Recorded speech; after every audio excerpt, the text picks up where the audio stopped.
প্রিয় শিক্ষার্থীরা, কলিজার ভাই বোনেরা, কেমন আছো সবাই? তো মিস্টার ম্যাথে আজকে যে অঙ্কটা করবো সেটা হচ্ছে 7b এর 3 এর 2। তো 7b হচ্ছে ত্রিকোণমিতিক অনুপাত। যারা ত্রিকোণমিতিক বেসিক পার্টটা পারো না, আমাদের এই পেজে বা ইউটিউব চ্যানেলে প্লে লিস্টে দেওয়া আছে, আবার দেখে নিবা। আবার সামনে আবার ভিডিও দিব, যদি না পারো কমেন্টে জানাও। এবং কে কোন কলেজ থেকে দেখছো কলেজের নাম লিখতে কিন্তু ভুলবে না, ঠিক আছে? তো এখানে কি দেওয়া আছে? Sine 78 degree 19 minute, cos 18 degree 19 minute, sine 11 degree 41 minute, sine 18 degree 19 minute. প্রথম কাজ হচ্ছে এইটা কোন সূত্রের আয়তে পড়ে সেই সূত্রটা আমার আগে মাথায় আনতে হবে। কথা বলছো? এটা কোন সূত্রের আয়তে পড়ে? তো যেটা সাইনে কস বি, সাইনে সাইন বি, অর্থাৎ এটা কিন্তু sine of A plus B, cos of A plus b, sine of a minus b এবং cos of a minus b সূত্রে করতে পারে। সুতরাং আমি লেখাই দিই, দেখ কি আছে? Sine of A plus B কি ছিল? সাইন অফ এ প্লাস সূত্র ছিল sine A cos B plus cos A sine B, এরকম কিন্তু ছিল। আবার মাইনাসের ক্ষেত্রে কি?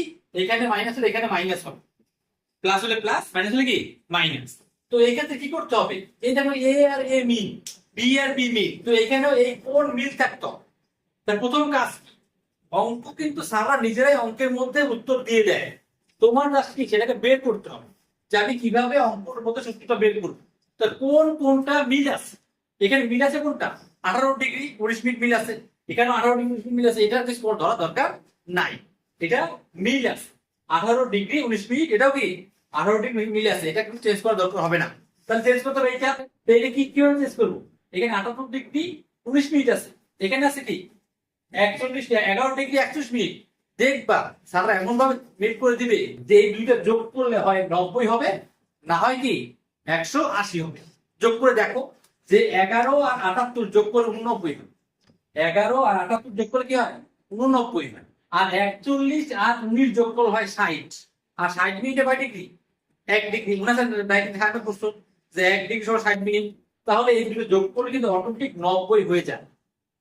তাহলে এইটুকু তোমার মাথায় নিয়ে আসতে পারো, তাহলে তুমি চোখ বন্ধ করে করবা সাইন 90 মাইনাস কি লিখবো? 11 ডিগ্রি 41 মিনিট। কারণ এই দুটো যোগ করে যদি 90 হয়, তাহলে 90 থেকে 11 বিয়োগ করে 78 হবে। 90 থেকে 11 বিয়োগ করে কি 78 হবে। তাহলে আমার এটা কি মিলে যাচ্ছে।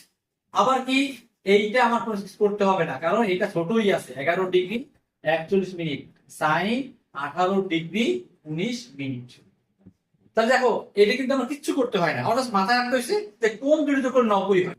যেহেতু এই দুটো যোগ করলে 90 হয়, এখন যদি প্রশ্ন করো স্যার আমি এইটাকে চেঞ্জ করবো না, আমি এইটাকে চেঞ্জ করবো, তাও করতে পারবো। তাহলে কি করবা? 90 থেকে এইটা বিয়োগ। কথা হচ্ছে প্রথমটা আমি চেঞ্জ করবো না, আমি এইটা চেঞ্জ করবো।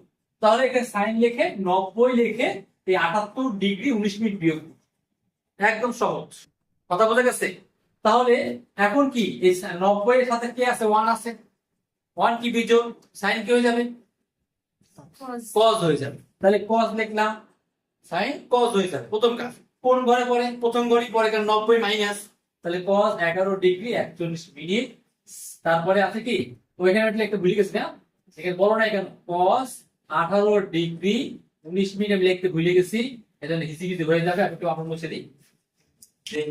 এখানে কিন্তু আমি একটা পার্ট লিখতে ভুলে গিয়েছি, আপনারা আবার লিখে নেন। 18 degree 19 minute sine 11 degree 41 minute sine 18 degree 19 minute. এটা সূত্র লিখছিলাম। এখন দেখো, তাহলে এই সাইন হয়ে গেল কস, আবার কস এখানে আছে, কস 18 ডিগ্রি 19 মিনিট, আর এখানে sine 11 degree 41 minute sine 18 degree 19 minute. তাহলে এটা কি সূত্রে পড়ে? এটা কিন্তু সাইনের সূত্রে পড়ে না, কারণ আমি কি শর্টকাট টেকনিক শিখেছি কি যে সাইন হচ্ছে খিচুড়ির মতো, সাইন কস মিলানো, আর কজ হচ্ছে কি ওরা গুছানো, ঠিক আছে? অর্থাৎ কজের ক্ষেত্রে কজ এক জায়গায় আর সাইন আর এক জায়গায়। সূত্রটা আমি লিখে দিচ্ছি। আমি কি হবে? Cos of A plus B, cos of কি এ প্লাস বি, সূত্রটা হচ্ছে cos A cos B minus sine A sine B. অর্থাৎ কজ আর সাইন এখানে কি থাকবে? তোমার সাজানো থাকবে, কজ এক পাশে সাইন এক পাশে, বুঝানো। তাহলে এটা কার সূত্র পড়ে? সেই cos of a plus b সূত্রে পড়ে। তাই এখানে হবে cos of a plus b, a মানে কি 11 ডিগ্রি 41 মিনিট, আর b মানে কি 18 ডিগ্রি 19 মিনিট। তা সূত্র যদি তোমার মাথায় থাকে এবং তুমি যদি হাঁটুবার সূত্র পড়ো এবং বারবার এই করে প্র্যাকটিস করো, তাহলে অঙ্ক সবচেয়ে ইজি। তাহলে কি করলাম? প্রথম কাজ কি আমি আরেকবার বলছি। প্রথম কাজ হচ্ছে দেখবো যে sin a cos b cos a sin b কোন সূত্র পড়বে, অর্থাৎ a প্লাস b সূত্র পড়বে, কিন্তু আমার a আর b মিল রাখতে হবে। তো কে মিল আছে? আমার মিল আছে কি 18 ডিগ্রি 18 ডিগ্রি মিল আছে, এটা রেখে দিব। কে মিল নাই? এই দুটো মিল নাই। তাহলে কি বলেছিল স্যার? ঠিক আছে, কি বলেছিল মিস্টার ম্যান? বলেছিল যে এই দুটো যোগ করলে হয় 90 হবে, না হয় কি 180 হবে। তাহলে 90 থেকে আমি দেখছি এই দুটো যোগ করলে 90 হয়, তাহলে 90 থেকে এটা বিয়োগ করলে এটা হবে। তাহলে 90 থেকে অটোমেটিক এটা বিয়োগ করলে তোমার ক্যালকুলেটর নিয়ে ভাবতেও হবে না যে হয়েছে কি। ঠিক আছে, তারপরে এখানে 90 এর গুণিতক 1 sin হয়ে গেল cos, বাকিগুলো জাস্ট তাই লিখে দিলাম। আর সূত্র বললো cos a cos b sin a sin b, সূত্র হচ্ছে cos a plus b। যোগ করে দিলে এখন বড় যোগ করব cos 30 cos 30, cos 30 এর মান কত? √3/2। পানির মতো সহজ। দেখো তোর মনে কষ্ট থাকলে বলবে, এবং বুঝলে অবশ্যই কিন্তু কমেন্টে তুমি কোন কলেজ থেকে দেখছো জানাবে। যারা অনলাইন কোর্স করতে চাও তারাও করতে পারবে, আর যারা অফলাইন আছে বরিশালে তারা কোর্স করার জন্য আসতে পারো। ভালো থাকবে সব।